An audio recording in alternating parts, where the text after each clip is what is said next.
Hey guys, I'm Erik Valind. I'm a lifestyle portrait photographer based out of New York City. Today we're actually in the photo district of Manhattan. We're at 2020 Creative House Studios, and I'm going to run us through the Siros Monolight, which is the newest strobe from broncolor, and they actually have a really great companion app called the bronControl app. So I'm going to teach you how to set that up on these strobes and why it's beneficial to use this on your iPhone, your Android, or your iPad to get the maximum amount of control and versatility when using one light or multiple lights in studio and on location. So one of the really cool things about the Siros Monolight that sets it apart from a lot of other strobes out there is the fact that it actually has Wi-Fi compatibility built into the strobe. So this is great because I can turn the Wi-Fi onto this strobe and it can connect to your home network or the network in your studio and allow you to control the power and other settings remotely. What's really cool about it though is if you're out there on location or you're working in a studio where there's no Wi-Fi network available, you can turn these on and they will create their own ad hoc Wi-Fi network that you can then connect your phone or your iPad to get that same amount of control with the bronControl app. You just go over here to the control knob, you press it in once, and you just cycle down till you'll see the Wi-Fi option down there. These double lines tell us that the Wi-Fi is off currently. I click it one more time to engage it, and then I just rotate over here to the on portion. Click that again, you're going to notice that our Wi-Fi icon on the top will blink. It can take up to 15 to 20 seconds sometimes, but it will either jump on to the network that's available here, or in this case, it's going to create its own network. That way we can just directly connect from our phone to the strobe with no interference in between. So now that we have the Wi-Fi being generated by our Siros strobe, let's go over here to our iPad and I'll show you how to get on that network and then to set up your app. Turn the Wi-Fi on our iPad or our phone, and then we just look for the network. In this case, it's Bronze Studio 1, and I'm going to go ahead and select that. You're going to notice that a prompt will come up for a password. There is a default password that you get that you can go ahead and put in there, and then once we put that in, it's going to allow us to get on and we'll have control of our strobes. We're just going to pull up the bronControl app here, and we're going to have to set up now our individual studio. So we're going to click on the Add New Studio, and you saw on the Wi-Fi network that this was Bronze Studio 1, so we're going to hit 1 and set that up, and there it is, and now it's just going to search for that Studio 1. It's going to find this strobe on the Wi-Fi network, and there it is. You can see that we're at our 2 power setting. We're at our 2 power setting here. If I hit test, yes, they're really communicating. We found the right light, and now we have this whole world of control available to us from the iPad wirelessly. So we can actually control the power from here remotely in 1/10 stop increments. So we've got very precise control. We can also turn the modeling light on and off. This is really nice because the bright modeling light on the Siros allows us to see what our lighting pattern is going to be before we even take the photograph. So we can turn that on and off here. We can also turn the lights on standby mode. So if I'm setting up a multiple light setup like we'll do shortly, I can turn the lights on one at a time, precisely dial in their power output, and then turn it off as I move on to the next one. Then when everything's dialed in, I turn them all back on and we can begin shooting. So let's go ahead and take our one light, add a couple more to it, and jump right into a multi-light setup, and I can show you how quickly and easily we can dial in all these lights at individual power settings to get a beautiful portrait, all controlling them wirelessly from our iPad and the bronControl app. So we set up our first strobe. Now we've got our beautiful model Karen here, and we have 3 lights in total set up. And I want to show you how easily it is to go from a single strobe to a multi-strobe setup, and we can get that precision and control that we were talking about and get this dialed in and start shooting right away. Now what really makes this easy to jump into a multi-light setup is that when you've got one strobe enabled and it's already running its Wi-Fi network, when you turn on a second, third, fourth, or fifth Siros, it's going to see that one Siros is already on and generating Wi-Fi, so it's going to automatically join that network. And you're going to see here in 2 seconds that it will automatically join your studio that you've got set up here in the bronControl app as well. So let's go ahead and fire these guys on, and then we can start dialing in the power settings and get to shooting. So by turning on our second light first, this is going to be our fill light over here. It's going to take about 15 to 20 seconds for it to join the network. It's going to pop right up here. It's going to give us tons of control. And then I'm going to go ahead and put on our third light in the background and allow that one to join too. So you see that our second light just jumped on board here. It's giving our power output. I can just go ahead and select that. I've got all the control there at my fingertips. You can hear it responding in the background. So now we've got our key light that we started with. Our fill light is on the network. And let's go ahead and turn our rim light on as well. So I'm going to rock back there and do that. So now that we've got all 3 lights up and running, you're going to notice that we've got little color indicators up here. These are called cognition lights. They correspond to the actual lights in our setup, and you can go in there and you set these up individually by clicking on More on the bottom of the individual lights, and it has a lamp address. So basically we just put in a different number, giving them a different address, and they'll come up a different color. And this allows us to individually power them all up and down, and then easily recognize them on the app and then here in the shooting setup.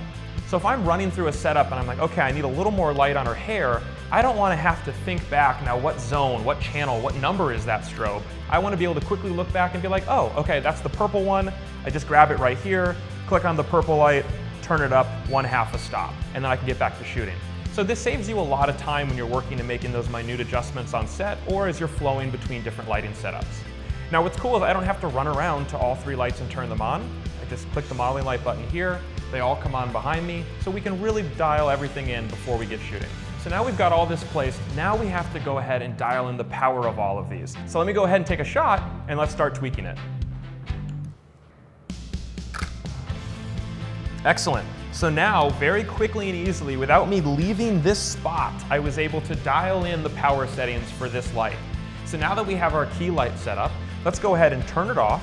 It's going to remember exactly where it is, going to stay perfectly exposed for us, and I'm going to go ahead and turn on our fill light. So I'm just going to go down here and hit more, and turn it off standby, and you'll notice that behind me, our modeling light's going to come right back on. Again, that's going to do 2 things. It's going to allow me to position this so I can see right where that fill light is coming from. And let's go ahead and take a shot here and see if we've got the right power setting on that. Excellent. So now I'm looking at it. It's barely showing up there. It's going to be that nice, subtle, soft fill. That's what I'm looking for. Now that we've got our fill light dialed in, let's go ahead and put that guy on standby mode, and then we'll turn on our hair light in the back. So we're going to bring it back alive. You're going to notice the modeling light comes up, so we know that's the one we're dealing with now. And I'm just going to start off. She's got darker hair, so I want to put a little more power into that back light so that we can see that hair and it really comes out and pops out and doesn't get lost in the back of the shadow of the photograph.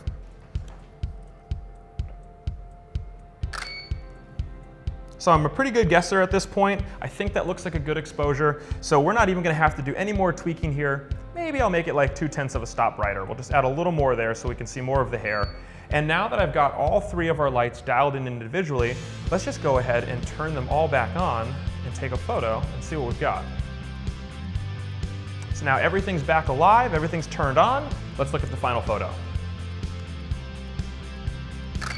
Wow, so okay, very first shots are perfectly dialed in and exposed, and we can immediately get into taking great portraits.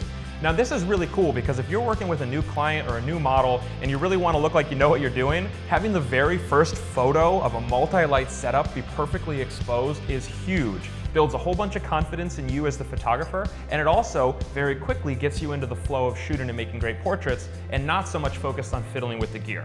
So now that we've got our lights dialed in and we've got some killer portraits already in camera, I wanted to go ahead and get a little creative with my depth of field. I'm going to give you my camera settings here. I'm actually shooting at f11, ISO 50, and 1/200th of a second, which is like my maximum sync speed. I started out here because I want to be able to allow my model to move around as we get comfortable and have plenty of depth of field there, so I make sure I get both of her eyes in focus. So let's take a couple shots like this, and then we'll switch it up a little and go really shallow.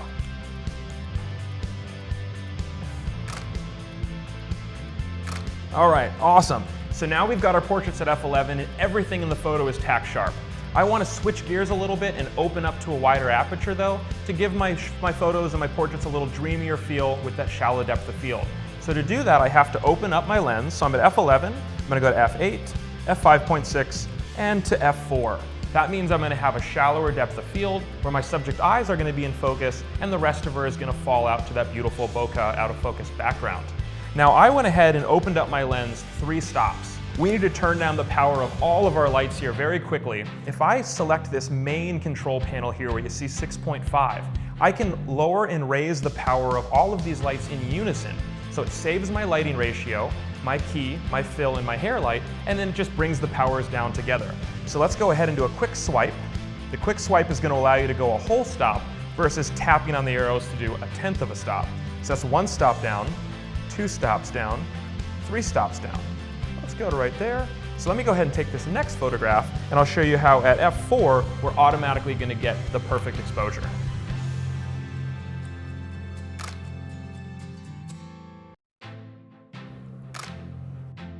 Beautiful. So now we very quickly went from f11 with everything into focus to these beautiful, dreamy, shallow depth of field portraits at f4. And we were able to, just as quickly as we changed our aperture on our camera, come over here and change the power on all 3 of our strobes while maintaining our lighting ratio. So it just shows you how you can really quickly and easily set up a multi-light setup, have precise control of each light in that setup individually, and then as you're getting into the pace of shooting and want to do some different creative direction with your depth of field, you can easily control them as a group right here, all from the bronControl app. So now that you've seen how the bronControl app can save you a lot of time in the studio, let's jump over to another shooting scenario where you might have a light in a less easy to access place, and you can still easily reach out and control it from the broncolor control app, and we can adjust all the power and have all that fine-tuning control and get on with our shoot. So the whole point of this setup was to show you that we've got that one light in an inaccessible location out there, and I was able to control it right here from the bronControl app inside in the studio throughout our entire shoot.